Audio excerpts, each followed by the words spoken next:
नक्सलों का खात्मा बुलाने में, उस संकट से देश को मुक्त कराने में सफलता मिली है। लेकिन हथियारी नक्सल तो गए, लेकिन दिमागी नक्सल, ये दिमागी नक्सल मौके की तलाश में है।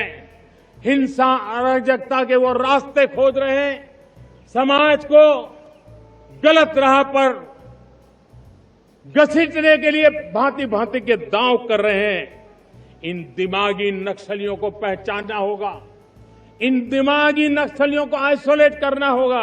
भाई साहब सोचिए, देश के प्रधानमंत्री लाल किले से कहते हैं कि देश को दिमागी नक्सलियों को पहचानना होगा और उन्हें अलग थलग करना होगा।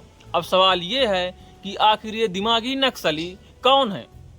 किसान अपनी फसल की कीमत और हक की बात करे तो सवाल उठता है कि किसान खालिस्तानी है।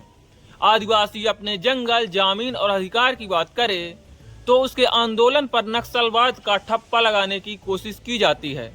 और अगर छात्र कह दे कि भाई हमें अच्छी शिक्षा चाहिए, रोजगार चाहिए, पेपर लीक बंद करो, तो उसकी आवाज को भी कभी कभी देश विरोधी सोच के चश्मे से देखने की कोशिश होने लगती है। तो साहब, लोकतंत्र में जनता सवाल पूछे तो समस्या क्या है? किसान कहें मेरी फसल का दाम दे दो, आदिवासी कहें मेरी जमीन और जंगल का अधिकार बचाओ, छात्र कहें मेरी पढ़ाई और भविष्य बचाओ। इन तीनों की मांग में बंदूक कहां पर है? लेकिन राजनीति का एक नया शब्दकोश बड़ा कमाल का है। आप सरकार की तारीफ करो तो देशभक्त, आप सरकार से सवाल करो तो अरबन नक्सल, आप आंदोलन करो तो विदेशी साजिश, और आप अपने अधिकार की मांग करो तो विकास विरोधी। और अगर कोई कह दे कि साहब लोकतंत्र में असहमति भी जरूरी है, तो शायद उसके लिए अगला शब्दकोश तैयार हो रहा है, दिमागी नक्सली। प्रधानमंत्री जी, नक्सलवाद और लोकतांत्रिक असहमति में फर्क समझिए, क्योंकि बंदूक उठाने वाले और सवाल उठाने वाले एक नहीं होते।